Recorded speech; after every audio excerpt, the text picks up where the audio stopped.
Hello, artists. So this channel has become, I guess, more or less kind of an art blog,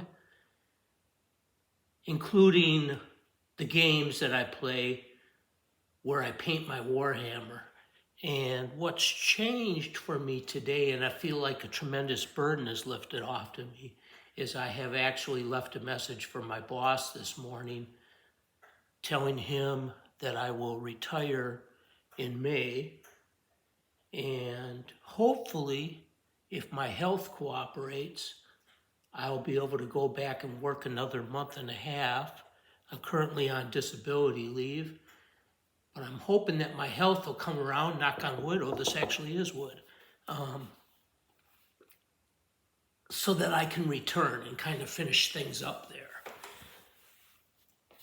So this is my Froggiee, and I made a video, so you can go back and search for it. Froggiee, 2 G's, 2 E's, and an I, no Y. And I'm glad that I went back and searched it and watched it, so you can go into your YouTube content. I think that's what the name of the tab was. And then do a search, and you can, I just put in frog, and I wanted to know what other videos I had made of this guy so I could name it appropriately. And then I found that this video was Froggiee, and I actually went back and watched it so I know what I did when I made the video. So if nothing else, making these videos is like a record of what I did to these things, because I typically work on these things in the spring after they've rusted during the winter, and I can see them again because we've cleared the plants that have grown over them.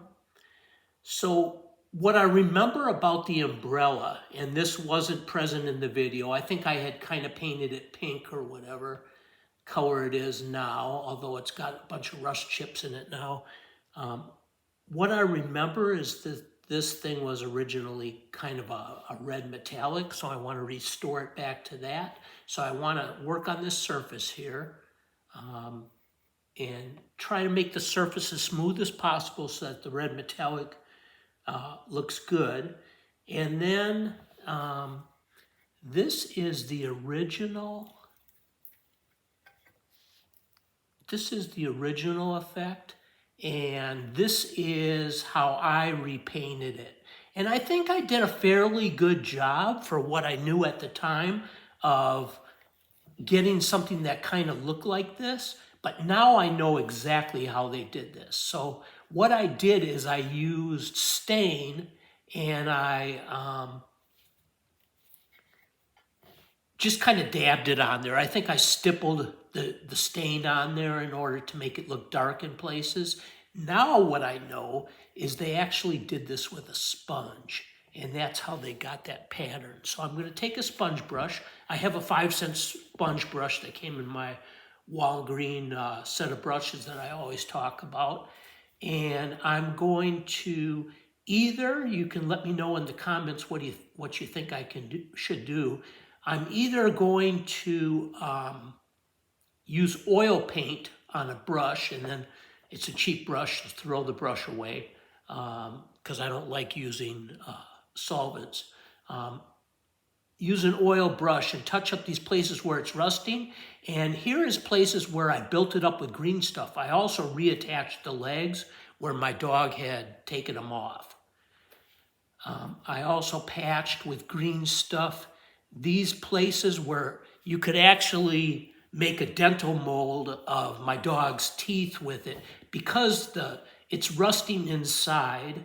And I probably should have taken more effort to kind of try to spray some Rustoleum up inside of it or whatever to try to preserve it.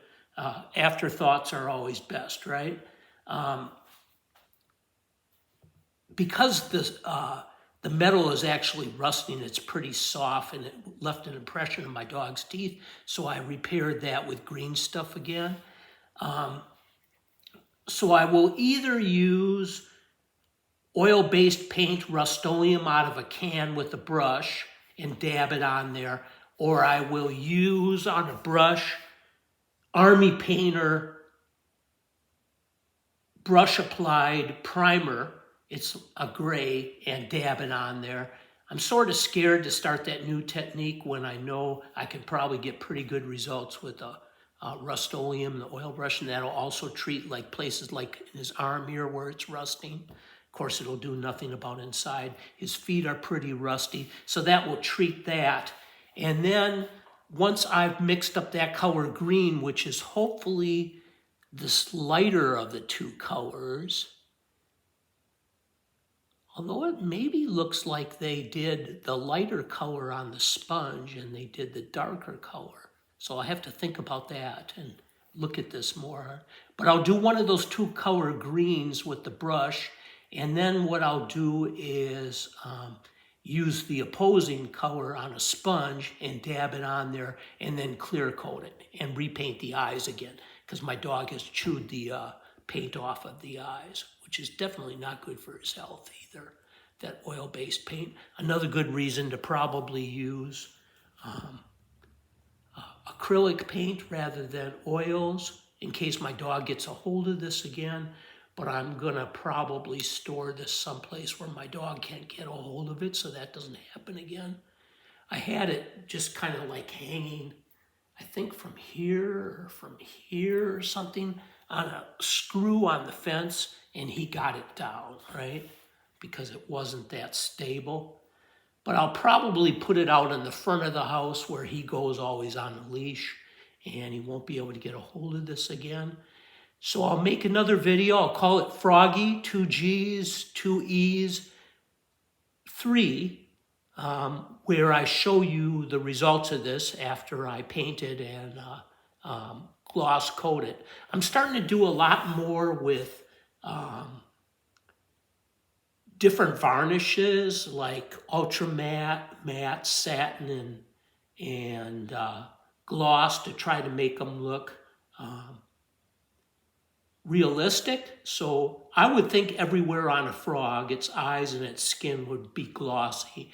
And metallics are normally glossy. Since this was originally red metallic, I'll probably just varnish the whole thing gloss. Okay. Because I can't really think of a place where I can get contrast by making a certain part a different varnish. If he were wearing a cloak, then I would want maybe that to be matte because clothing in particular looks matte. So I don't think I can say much more about that. If you hung in there with that, then I'm going to show you that I started drawing. So my idea on this drawing is that, and I'm using my World of Warcraft sketchbook that I bought hardcover. These weren't very popular, so this is pretty cheap. And it had a bunch of nice artwork in the beginning of the book too. I think I've made a video on this book. And I was teaching young people how to draw cartoons on that page. But the idea is that this is a dragon, but tearing out of his head is going to be like a skull shape. And I did a really bad job at drawing a skull, so I have to work on that more. This is supposed to be a fairy. I want the fairy to be wearing armor, so I'm going to have to show more of the fairy to make that happen. And then he's coming out behind this pillar, which I'm pretty happy with that, how that looks. And then the floor will be kind of like lava-like or whatever. So I like this over here more than this right here. And then coming down from the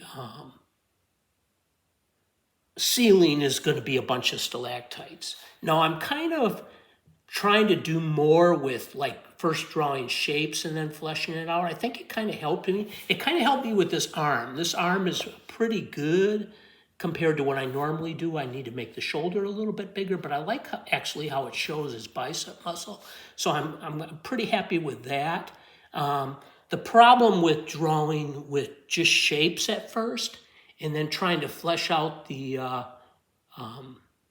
proportions after you've drawn the shapes is I usually revert to like the way I've drawn my whole entire life for 64 years. So I tend to revert to that. So getting myself to stop and retrain myself is what I'm going to do. I think what I'll do is do a completely different drawing of the same thing, trying to make improvements over time, and then take the best one and actually produce a painting from that. So I have some scrap wood in the yard, I think, or in the garage. I think I will cut that out with a reciprocating saw to the right size that I want and paint it onto there once I have something that I can work with. What's going to be new is highlighting. I've learned about highlighting from painting miniatures, so I want to do highlighting in my paintings. And I think it's going to radically transform what I've done in the past as far as painting, which is not much, by doing highlighting. And kind of more of a impressionist kind of look, you know, where you're just really trying to capture the light and not really making it very solid forms. I know it doesn't look like this from the drawing. This looks pretty solid, but probably the painting that I produce from the drawing will be very different than the drawing itself. So if you hung in there all the time, this is pretty much what I'll try and make a video every day. This is pretty much what I'll do. There may be a day where I just don't have the ambition to do anything, and then I'll skip the video that day. I'll just be resting. So if you hung in there the whole time, thank you. I appreciate the subs, the likes, and I really appreciate the comments. I respond to every comment. Thank you.